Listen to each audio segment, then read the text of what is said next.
ازيكم عاملين ايه؟ يا رب دايما تكونوا بخير وصحة وسعادة. بقالي كام يوم تعبانة خالص، ما بقدرش اقوم من السرير حرفيا.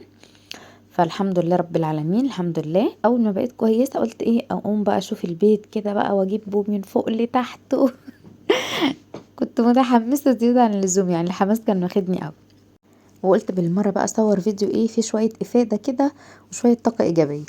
المهم بدأت كده بالسراير، ابتديت ان انا دخلت اول حاجة على اوضة النوم، لان هي كان فيها هدوم كتير جدا، هدوم على الكومودين وكان فيها هدوم متطبقة كمان مركونة عايزة تتشال في الدولاب، وهدوم على الباب زي ما انتوا شايفينها. يعني هو البيت نضيف بس مكركب شوية. فاهمين قصدي ايه؟ يعني هو البيت مش مبهدل خالص، بس لا هو كان مبهدل خالص بصراحة كان مبهدل خالص، يعني كان شكله مبهدل خالص. بس اللي هو بوهم نفسي يعني ان هو كانش مبهدل قوي. المهم قمت اول حاجه مسكت بقى السرير، نفضته وفرشته، فرشت دفايه عليه. انا لسه ما نزلتش بطاطين اصلا، يعني الجو عندي في البيت دفى شويه، بنتغطى بالكوفرتيات وبالدفايات. المهم كان في بقى ايه، الملايات دي كانت متطبقه اصلا على جنب كده، بس طبعا مع كل اللي يجي يقلع ويرمي والملايات ما اتشالتش في الدولاب على طول، فتفركشت تاني. عايزه اقولك بقى ان الملايات احسن حاجه لما تيجي تطبقيها، كل ملايه تطبقي جواها اكياس المخدات والخداديات، ده بيسهل وبيوفر عليكي تنظيم الدولاب. وكمان لما تيجي تطلعي ملاية تكون هي جاهزة على طول بخدادياتها ومخداتها. كمان بعمل كده في الكوفرتيات بتاعة الأطفال. برضو في فرش الكنب بحب اعمل كده عشان ما ادخش على مسند ولا على كيس مخدة ولا الكلام ده كله. المهم خلصتهم وخدتهم على الدولاب وايه، وقلت بقى همسك بقى الشقة ايه بالمقشة كده وابرم السجاد وبتاع. المهم ايه، يعني جايلكوا في الكلام هتشوفوا دلوقتي ايه اللي حصل. انا يا دوب ايه، رتبت السرير زي ما انت شفتوا والملايات، ومسكت الكوفرتيات والدفات اللي احنا متغطى بيها طبقتهم. حسيت بدوخة بقى، حسيت ان انا دايخة، وحسيت ان انا مش قادرة اخد نفسي. اللي هو يعني ايه، انا قايمة من تعب وعايزة اروق عشان اطلع من التعب او افك عن نفسي، لا لقيت نفسي ان انا حاسة ان انا بتعب اكتر بصراحة يعني. فقررت ايه، يعني في اللحظة اللي انا بشيل بيها فيها الهدوم من على الباب دي، خلاص بقى كنت قررت ان انا هنضف بالمكنسة. مش هقدر بصراحة ان انا اشيل البيت واقلبه، يعني لا مش قادرة، حاسة ان انا هتعب تاني. المهم بقى الهدوم كانت كتيرة قوي على باب الأوضة زي ما انتوا شايفينها. طبعا كل اللي يجي يقلع يرمي فوق الباب. انا كمان كنت لما بنزل للدكتور واجي كنت باجي برضو بغير الهدوم، مش قادرة ان انا ارجعها الدولاب مكانها، او مش قادرة مثلا ان انا في سبت الغسيل احط الهدوم على طول، لا من التعب ما كنتش مركزة خالص. فالبيبان وبره برضو كان فيه هدوم كتير قوي. المهم لميت الهدوم كمان بالمرة، قلت افرزها اشوف ايه النضيف وايه اللي متوسخ اللي هيتغسل بالمرة. اللي متوسخ كنت برميه في الارض عشان اخده على سبت الغسيل، والنضيف كنت خلاص بقى هعلقه في الدولاب مكانه. بحب دايما على باب الاوضه كده اعلق فوطه بصراحه، في دخلة وخارجة الباب، وكمان على الماسوره بتاعت اللي هي بتبقى جنب الحمام على طول. بحب ان انا احط فوطه، ما بحبش ان انا احط فوط بصراحه ورا باب الحمام، مش عارفه بسمع ان هي بتدي طاقه سلبيه، او ما بحبش بصراحه يبقى في حاجه متعلقه ورا باب الحمام نكون احنا بنستخدمها يعني. المفروض بقى ان انا في كل فيديو بعمله بقول لكم ان انا اول حاجه ببدا بيها طبعا ان انا بعلق على غسيل. لا المره دي بصراحه ما كنتش علقت على غسيل، لاني قلت بالمره الم كل الغسيل اللي مش نظيف اللي موجود في الشقه او موجود في الاوض او متعلق ورا باب الحمام مكان ما حد بيغير او بياخد دش، والم بالمره عشان افرز بقى الغوامق من الفواتح والكلام ده كله. المهم عايزه اقول لكم بقى ان بتاعه الطرح دي انا بحبها جدا جدا جدا. دي احسن حاجة للطرح، احسن من المنظم اللي في الادراج، واحسن من ان انتي تعلقي الطرح على شماعات او تحطيها في درج لوحدها. لا بصراحة بحبها جدا. بصوا طريقة الطرح اللي انا بطبقها بيها. كمان دي على فكرة طويلة قوي، ده انا تانياها، يعني هي فيها عيون كتير قوي، بس انا عشان العيون كلها مش مستخدماها تانياها، تانية كام عين كده وربطهم من الجناب.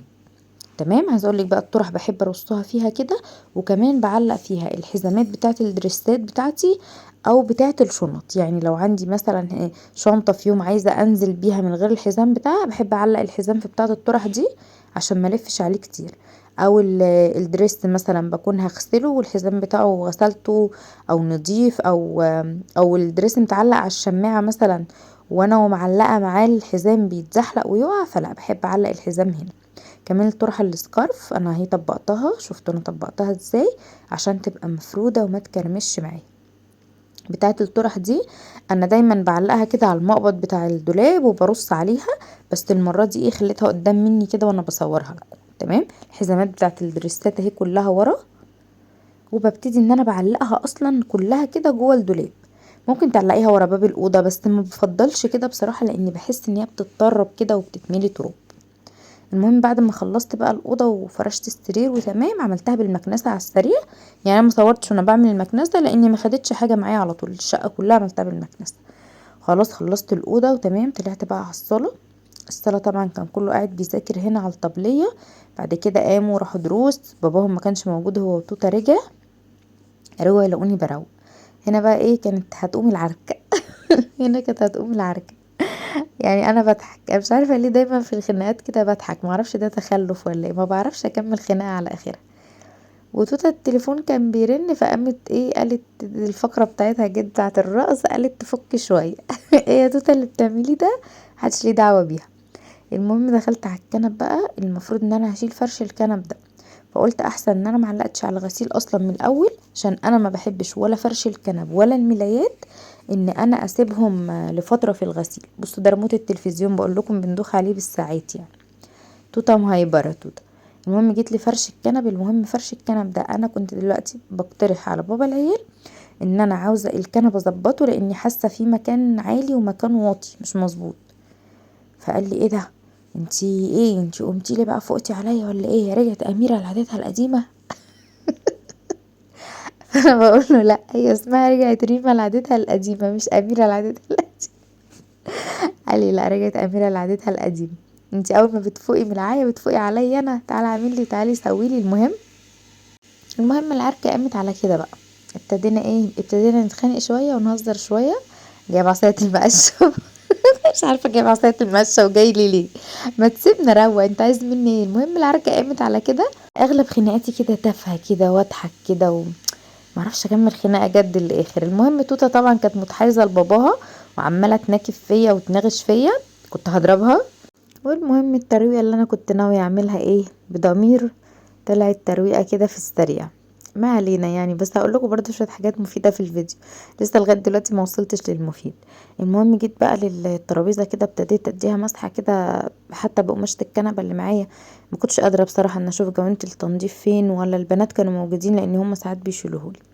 المهم كانت توته معايا، قلت لا بقى طالما هي عندها طاقه مهيبره، قلت لا تعالي ساعديني بقى. عايزه اقول لكم كمان الفيديو الاخير اللي انا نزلته لما كنت منزله ايه الحاجات اللي تسهل عليا فرش الشقه، ما كنتش لسه طلعت الكنبتين دول بره، كانوا لسه في اوضه الانتريه، حتى انا ما كنتش صورتها اصلا.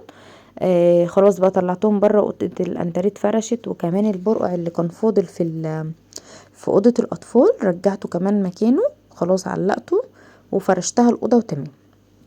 المهم لميت فرش الكنب وفرشت الفرش النظيف، وجيت بقى للسراير، ابتديت ان انا الم الملايات اللي عليها. الملايات دي لو تفتكروا من ساعه الفيديو اللي من فتره جامده كنت عملته، بس هي لسه نظيفه لغايه دلوقتي، لان انا اصلا محدش بيخش الاوضه غير على النوم بس، اوضه الاطفال، او ممكن لو هيدخلوا يغيروا مثلا رايحين الدرس او كده.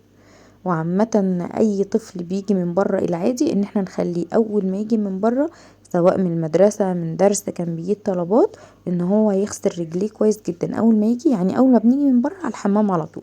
ده بيساعد ان فرشك يفضل نضيف، سواء فرش الارض او الملايات او حتى هدوم الطفل نفسها. المهم الملايات برضو اديتها تنفيضة كده. انا بصراحة كنت بفكر اشيلها، بس قلت لا يعني خليها، هي نظيفة اصلا، بس قلت تغيير، قلت لا خليها دلوقتي. لان انا اول ما شلت فرش الكنب علقت عليه في الغسالة على طول، لاني ما بحبش اسيبه. وقلت بعد كده لما اشيل الملايات اعلق عليها على طول، اكون خفيت غسيل يعني في الكام يوم اللي فاضلين.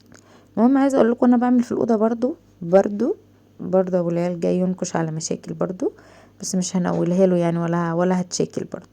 المهم جيت للستاير بقى، ابتديت ان انا ايه لقيتها ان هي طالعه اصلا من العلقه اللي هي بتتعلق فيها، هي ورا السرير. دي من الحاجات عايزه اقول لكم السيئه قوي اللي ما تتعملش بصراحه، ان المشبك او العلقه بتاعه البرقع تبقى ورا الستاير، لان دي كانت بتضايقني جدا عبال ما بركبها بصراحه.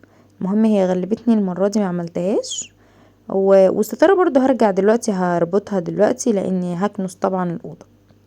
المهم جيت بقى لبس المدارس ده، انا شلت الكومودينو كده بعيد عشان هنضف تحت منه بالمره، انا الكومودينو ده ما بخليهوش اصلا تحت الشباك غير وانا مقفله الاوضه زي كده.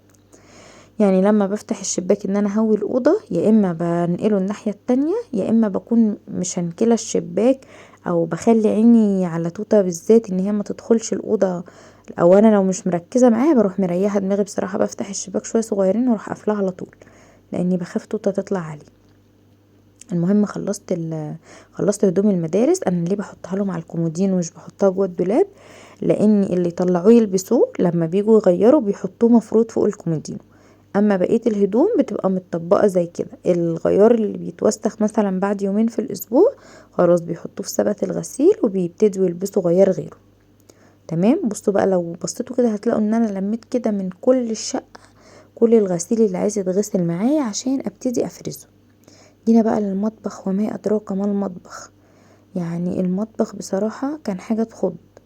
يعني انا بقالي كام يوم تعبانة، عايزة اقول لكم كل المواعين اللي موجودة في المطبخ دي على الغسالة وعلى البوتاجاز وفي الحوض، والمطبخ كمان مليان. عايزة اقول لكم ان خلال الكام يوم اللي انا كنت تعبانة فيهم دول ماما جاتني غسلت كمية مواعين مهولة. بنت اخت جوزي جت غسلت لي كمية مواعين مهولة. ومع ذلك برضو يعني المواعين هي اللي ملهاش حل، اللي مش بتخلص في وجود الاطفال. هنا بقى عايزه اقول لكم لما كنست المطبخ اول حاجه بقى كده، لما بيكون عندي ازايز حاجه ساقعه فاضيه كبيره عشان ما تاخدش مكان في باسكت الزباله، ببتدي ان انا ب... شايفين بعملها ازاي؟ انتوا شايفين يعني مش محتاجه شرح. ببرمها كده وبطلع الهواء منها كويس وبقفلها بالغطا، بحطها جوه السله ما بتاخدش مكان خالص. يعني شايفين مواعين قد ايه مغسوله على المطبخ. ماما غاسله مره، بنت اخت جوزي ربنا يا رب يبارك فيها ويحفظها غاسله مره، اختي برضو كانت عندي. مع ذلك المطبخ مليان مواعين، مليان كوبايات، مليان اطباق. يعني انا عيالي دول بصراحه فظاع. يعني ممكن لو جابوا كيس كاراتيه اصلا ما يقعدوش ياكلوه كده، لا لازم يجيبوا طبق ويحطوه في الطبق وياكلوه، اللي هو اي مواعين وخلاص. المهم اول حاجه بعملها طبعا ابتديت كده، كان عندي بطاطس كان جوزي جايبها من السوق وكانت لسه في الكيس بتاعها، فابتديت كده ان انا ارصها في التربو. واصلا التربو عايز تنظيمه كده بصراحه، بس هو شغال يعني مش متبهدل على الاخر. المهم ابتديت بقى ان انا الم كل المواعين اللي موجوده في كل حته، وابتديت ان انا احطها في الحوض، واي حاجه ملهاش لازمه في الطباق ابتديت ان انا افضيها في السله. دايما عشان تخلي حوضك نضيف ما تزهقيش من غسيل المواعين. الاكل من واحنا بنشيله من يعني بعد ما ناكل على طول من قبل ما يدخل المطبخ بكون لما كل الاكل في طبق واحد. لو بواقي اكل مش هينفع تتاكل بلمها في كيس على جنب، لو بواقي اكل نظيفه وهينفع تتاكل برضو بلمها في طبق على جنب. ما بدخلش اي حاجه الحوض فيها اكل نهائي، ولا كوبايه ولا طبق ولا صينيه ولا اي حاجه نهائي. ليه؟ لان ده بيحافظ على المواعين، بيخلينا ما نتعبش ولا نزهق واحنا بنغسل المواعين. كمان بيحافظ على الحوض ان هو ما يتسدش ويتبهدل. بعد بقى ما كنست المطبخ اول حاجه عملتها قلت بالمره كده رحت مولعه الفرن تسخن، عشان عندي شويه مكسرات كده عايزه احمصهم. قلت هما اول حاجه اعملهم قبل ما ابدا في المواعين بالمره كده وانا واقفه، عشان اصالح ابو ليال بصراحه. بعد ما خلاص اتخانقنا بقى، لا قلت اعمل له حاجه حلوه كان نفسه فيها من بدري. بصوا بعمل ايه بقى؟ ده بندق ولوز، ده عشان يتحمص معاكي بكل سهوله.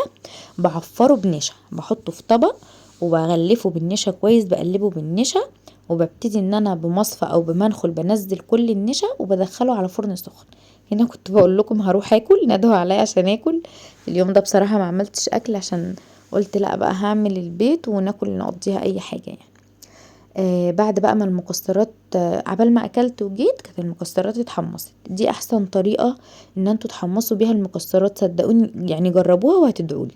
اصلا اللي قايل لي على الطريقه دي بصراحه شيف حلواني، ربنا يبارك لها يا رب. يعني واحده شيف حلوي شغاله شيف حلواني، ربنا يبارك لها ويحفظها يا رب، وادعوا لها دعوه حلوه كده. لما حد بيعلمنا حاجه ما لازما ما ننكرش ان حد علمنا حاجه حلوه في حياتنا، لان ما فيش انسان اتولد عارف كل حاجه، او ما فيش انسان اصلا في الدنيا طبيعي عارف كل حاجه. في مثل بيقول بيموت المعلم وهو بيتعلم. تمام. جيت بقى الاول بقى بعد ما اكلت وجيت كانت المكسرات خلاص اتحمصت.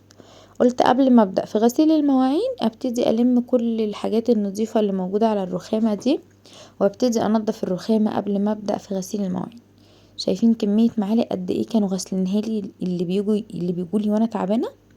شايفينه، مع ذلك الحوض مليان برضو. الشفشق الازاز ده كمان انا كنت مرعوبة عليه بصراحة، وهو محطوط في المطبخ كده لحد من العيال وقعه ولا حاجة. قلت ابدأ بالرخامة انضفها، بس المفروض كنت ابدأ بالفتحة بتاعة المطبخ دي، لاني مكنتش اخده بالي اصلا ان هي مكركبة. فبعد ما نضفت نص الرخامة المفروض ابدأ من فوق لتحت طبعا. جيت بقى للفتحة بتاعة المطبخ دي اللي هي ببقى حاطة فيها التوابل والسكر، بس مش حاطة فيها كل التوابل بصراحة، بحط الحاجات الاكتر استعمال زي الملح، الفلفل، الكمون، الشطة. هي دي الحاجات بس اللي بحطها هنا. ابتديت برضو كده ان انا انضفها كويس، يعني هي بس مكركبة مش متوسخة قوي. وهمسك برضو علب التوابل كده، هبتدي ان انا هديها تنظيفة ومسحة كده. انا عايزه اقول لكم بقى ان انا كل الشقه في اليوم ده عملتها بالمكنسه، فانا ما صورتش بصراحه لما عملتها بالمكنسه. كان اخويا بقى جاني في الوقت ده، وكانوا عيالي قاعدين بيذاكروا، حاسه ان انا اي مكان ان انا خلصته مش عارفه ان انا ارجع اصوره. البنات قاعدين بيذاكروا في الصاله، اخويا موجود في الاوضه، باباهم قاعد في الاوضه التانية شويه وبيطلع يقعد معاهم شويه في الصاله. المهم يعني هي الصاله بس اللي نفدت وعرفت ان انا اصورها. المهم بعد ما خلصت بقى الفتحة بتاعت التوابل بتاعت المطبخ، كملت بقية الرخامة. هقول لكم بقى حاجات بعملها في المواعين بتخلي المواعين كده بتبرق معاكي زي ما انتي هتشوفيها دلوقتي معايا، وبتحافظ على المواعين كمان عمر اطول. جيت للغسالة بقى. الغسالة كده كانت مكركبة شوية، هنا كان في بيض ودقيق، دول كنت محضراهم عشان انا كنت ناوية اعمل حاجة حلوة اليوم اللي انا تعبت فيه ده، يعني ملحقتش ان انا اعمل حاجة حلوة، كنت طبخالهم في اليوم ده. يا دوب طبخت واتعشيت وتعبت في نفس اليوم يعني، فما لحقتش اعمل حاجه حلوه. وكمان الغساله كنت معلقه بقى على فرش الكنب، لاني اول ما شلته على طول رحت معلقه عليه هو وشويه غوامق. قلت بالمره كده اخلص منه، لان ثبت الغسيل برضو كان مليان غسيل، يعني هي المواعين والغسيل. جيت بقى للتربو، ابتديت الم كل الاكياس احطها جوه كيس واحد. انا بحب اخلي في التربو هنا كده جنب مني اكياس. ليه؟ لما باجي اغسل المواعين زي كده مثلا في بواقي اكل بقى بكون لمها انا من الاول زي ما قلت، ما بدخلهاش الحوض، فلو اكل مش هينفع ناكله تاني بلمه في كيس وبشيله. يعني ماما عندها فراخ ببعته لها، ما برميهوش في الزبالة. لو انتي برضو ما تعرفيش حد عنده فراخ، ففي كيس كده وتربطيه وتحطيه جوه جوه الزبالة، ما ترميهوش كده عشان ما يعملش ريحة وحشة في المطبخ، وما يعملش هاموش وما يعملش دبان وما يعملش حاجات وحشة. المهم في المواعين طبعا هقول لكم بقى شويه حاجات حلوه هنا وانا بغسل المواعين هتفيدكم. انا بحب ابدا بالكوبايات، معروفه طبعا ان اي حد بيبدا بالكوبايات، بس في ناس بتحب تبدا بالحاجات التقيله الاول اللي هي الحلل والصواني، تقولك اخدها دعك الاول. لكن انا لا، انا بحب بعد الكوبايات على طول بحب ادخل على الطباق الميلامين. انا بقى بحب المواعين دي على الرايق، يعني انا ممكن اقعد ساعه مثلا اغسل المواعين، لو عندي مواعين كتير ما عنديش مشكله، ممكن اقعد في المطبخ ده ساعه ونص ساعتين، ما عنديش مشكله، بس بطلع منه في الاخر ان انا مرتاحه جدا، وببقى نفسي ان اعمل لهم حاجه حلوه كمان من كتر ما المطبخ بيبقى نظيف ورايق. هنا بقى عايزه اقول لكم الكوبايه الستانلس دي احلى حاجه تشربي فيها ميه بصراحه. الكوبايات بحب بعد ما بغسلها بحب ارص الكوبايات بتاعه الشاي في النص، الكوبايات اللي انا مش بستخدمها غير قليل خالص بتبقى من ورا عشان ايدي مش فيها، وكوبايات القهوه عشان بتبقى قصيره خالص، والكوبايه اللي بنشرب فيها الستانلس دي بحب احطها من على الوش. عايزه اقول لكم السودا اللي كانت في ايدي دي، عارفين دي شفاطه، بس دي الشفاطه دي لازم نحافظ عليها زي عندنا في البيت، عشان في ناس بتحب تشرب بيها في البيت، ما ينفعش يشربوا من غيرها يعني. المهم بعد كده بقى باجي للاطباق عشان تغسلي اكبر كميه اطباق معاكي، ما تزهقيش ولا تملي من المواعين او تقولي ما بحبش اغسل المواعين. بحب الاطباق اول حاجه برصها جوه الحوض نفسه، وبديها شطفه كده، وبعد كده بحطها من فوق الحوض وببدا بيها. ببدا بقى بالصابون كده، يكون عندي صابون مظبوط، حته سلكه محترمه. انا في العموم ما بحبش اغسل المواعين بسلكه ومعاها ليفه، لا بحب اغسل بسلكه بس. وبعد الاطباق ببتدي بقى اخش على الحاجات البلاستيك، وبعد البلاستيك بحب ادخل على الغطيان بتاعت الحلل، وبعد كده الصواني والحلل. وبرضه بتفرق معايا على حسب المواعين اللي فيها دهون، اللي فيها زفارة، المواعين اللي هي مثلا يدوب بس مكان حبة رز، بحب اخدهم كده بالترتيب. يعني الاول بدأت اطباق الميلامين والازاز دول بيبقوا بيسهلوا معايا. بعد كده بخش على غطيان الحلل زي ما قلت. لما باجي ادخل بقى في الالمونيا والستانلس بعمل ايه؟ لما السلكه ببلها من صابون السائل، ما تستغربوش والله يا جماعه ان انا بشرح لكم يعني طريقه غسيل المواعين، والله العظيم في ناس كتير ما تعرفش الحاجات دي. ببتدي ان انا بعد ما بدعك الحله كويس جدا او بدعك الغطا، ما برجعش السلكه تاني على الصابون السائل، لا ببتدي ان انا باخدها على الحنفيه بغسلها وبرجعها جوه الصابون السائل نظيفه. تمام، والله والله اعملوا الخطوات دي صدقوني هتلاقوا المواعين زي الفل كده ومش هتزهقوا وانتوا بتغسلوا مواعين. واخر حاجه طبعا بتبقى الصواني والطاسات. بحب بقى الطبق لما برصها فوق بعضها ما يبقاش فيها ميه، يعني اخد من طبق لطبق على طول، من طبق لطبق الصابون ينزل جوه الطبق بيفضل نضيف. برضو بصوا بغسل السلكه بعد ما غسلت الصينيه عشان الصابون السائل اللي معايا يفضل نضيف لغايه اخر حاجه بعملها. اي حاجه بقى معايا هنا فيها دهون عايزه تتنقع او كده، بكون نقعاها جوه الحوض بميه سخنه عبال ما اخلص شويه مواعين في ايدي تكون كل الدهون اللي فيها ساحت. كمان هوريكم لو حاجه بقى ايه، يعني مثلا هوريكم حله دلوقتي لو اللي لازق فيها مثلا طبيخ او او مكانها كبده او مكانها بيض. في ناس بتتضايق قوي من الحاجات دي متحبش تغسلها وتقول لك ضوافري وبتاع، لا انا مش ببهدل ضوافري ولا ايديا مع الحاجات دي خالص. ان انا غسلت اهي الصواني الكبيره خلاص بقى مش فاضل غير المعالق. لا والله، لا والله ده طلع فيه لسه مواعين تاني على البوتاجاز، وطلع لسه في مواعين تانية اصلا جوه التلاجة هفضيها. بصوا توته بقى لازم تيجي كده تاخد لها معلقه وتاخد الليفه معايا وتساعدني. فالميه السخنه بصراحه اي دهون بتنزلها بتساعد ان الحاجه تنضف معايا بسرعه جدا. خلاص بقى خلصت المواعين. بصوا السكاكين بعد ما بغسلها بالسلكه كويس قوي، لما بسيبها كده تتصفى وتنشف بلاقي فيها سلك خشن لازق. قبل ما احطها تتصفى بعمل ايه وانا بغسلها؟ بسحبها كده بايدي بالراحه بتنزل اي سلك لازق فيها، بس خدي بالك عشان ما تتعوريش. المهم جيت بقى هنا البوتاجاز كان معايا المواعين اللي هي مكانها النشا، وما كانش فيه غير الصينيه اللي فيها المكسرات دي. فانا قلت خلاص بقى خلاص بقى هما اللي بتاعتين البلاستيك دول وخلاص هخلص. بصوا عايزه اوريكم البندق. بصوا بصوا بيتقشر ازاي بكل سهوله، مفيش اسهل من كده. انشف ايدي بس عشان مبلوله اهو. بصوا بكل سهوله. وهوريكم بقى انا مش بقشره اصلا واحده واحده كده، هوريكم في اخر الفيديو بقشره ازاي عشان ما ياخدش وقت معايا. تاكلي احلى مكسرات محمصه. بصوا بقى هنا كنت فضيت التلاجة اتصدم. شايفين الميه مولعه ازاي؟ بدأت بميه سخنه كده في الاطباق عشان انزل منها اي حاجه قبل ما اغسلها، بس كنت مخليه بالي من توته قوي عشان ما تحطش ايدها في ميه سخنه. وهنا بقى الحله دي كان مكانها طبيخ معايا، فحطيتها في ميه سخنه وهقول لكم برضو بطلع اللي فيها ازاي. بصوا طبق جوه طبق جوه طبق، تلاقي نفسك بتنجزي بسرعه جدا في المواعين. مش هتقولي بكره غسيل المواعين، انا من الناس على فكره اللي بحب غسيل المواعين جدا، بالذات باللي انا بعمله ده. يعني حتى ساعات بطول قوي انا بغسل المواعين بسرح كده مع نفسي. بصوا الحله هنا بعد ما طلعتها من الميه السخنه برضو فيها شويه حاجات كده لازقه، فعشان السلكه ما تتوسخش معايا تفضل نضيفه معايا برضو لاخر المواعين، باخد حته سلكه صغنونه جدا قد عقله الصباع بالظبط، وببتدي بلم بيها كل اللي في الحله وبرميها. او لو عندي السلكه الخشنه اللي انا بغسل بيها البوتاجاز بعمل بيها برضو، دي ما بتمسكش فيها الدهون. ودي كانت حله شرب برضو معايا قلت انزل منها الدهون. شايفين بميه سخنه، ميه سخنه بتخلي المواعين معايا بصراحه زي الفل. والله حتى في الصيف برضو بعمل كده، لو حاجه مستاهله برضو فيها دهون بعمل كده برضو ميه سخنه، لكن حاجه مش مستاهله بصراحه ما بسخنش ميه ليها.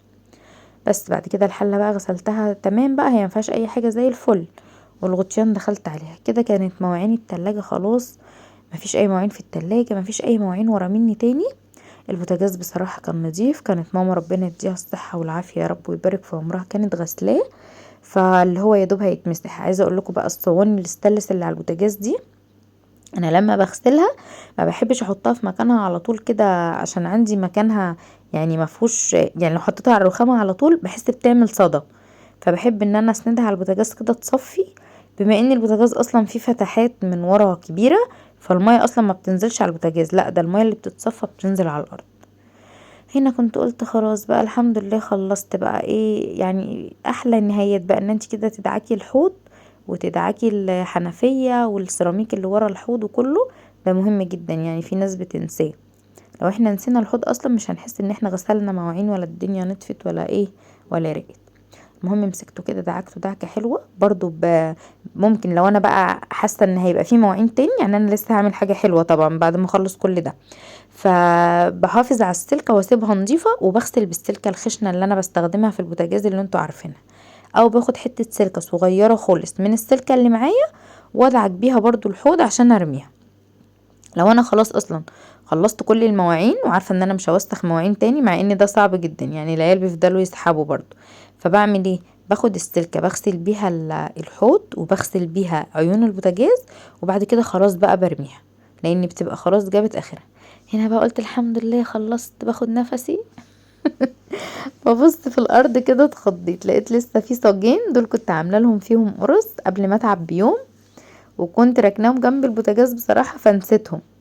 فلما جيت تعبت طبعا ايه قعدوا مع اخواتهم بقى، ماما لما جيت بصراحه ما خدتش بالها منهم يعني كانوا جنب البوتاجاز، فقلت لا اغسلهم بقى بالمره. كده كده انا هعمل لهم حاجه حلوه بقى جميله قوي بدون فرن، استنوا بقى الحاجه الحلوه الفيديو الجاي هتعجبكم جدا وهوريها لكم في اخر الفيديو برضو. بس بس بقى خلصنا الحوض وتمام، شايفين الحوض بقى نضيفه زي الفل.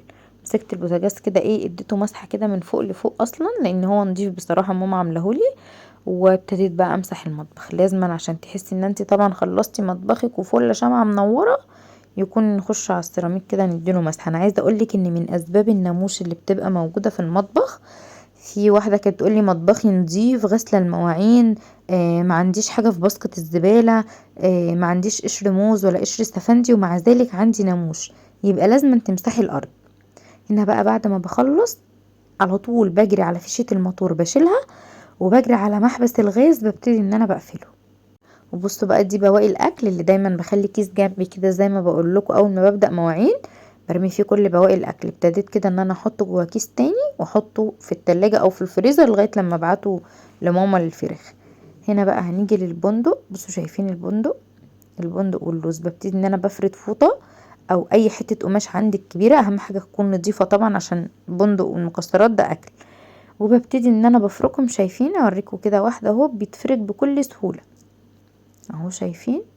فبابا العيال بقى ايه لما لقاني ان انا هعمل له حاجه حلوه بعد العركه اللي كانت قامت في اول الفيديو دي، كان حاجه حلوه نفسه فيها من بدري بصراحه عمال يقول لي عليها، ففرح قوي ان انا حمصت البندق وايه جه كان بيكمل تقشيره معايا. عايزه اقول لكم ان اللوز على فكره ما بيتقشرش بعد التحميص، اللوز لو عايزه تقشريه تقشريه بميه مغليه. دي كانت الحاجه الحلوه اللي انا عملتها، هنزلها لكم الفيديو الجاي.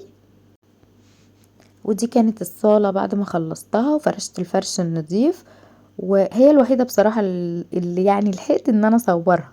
يعني الأوضة اللي دخل غير طبعا جوه تاني، واللي دخل قاعد على السرير، واللي دخل الأوضة التانية يذاكر، واخويا ده جه برضو قعد معايا شوية وبعد كده راح دخل نام. فيعني هي دي الحاجة الوحيدة اللي انا لحقتها بصراحة. بس بقى دي اسعد لحظة بقى كده لما تجيبي المعطر بعد ما تخلصي، ما ترشيش كده في البيت وخلاص، او حتى لما يكون في ضيف جايلك الاحسن ان انت ترشي المعطر على الستاير وعلى فرش الانتريه او فرش الكنب او على ملايات السرير، الريحة بتثبت اكتر.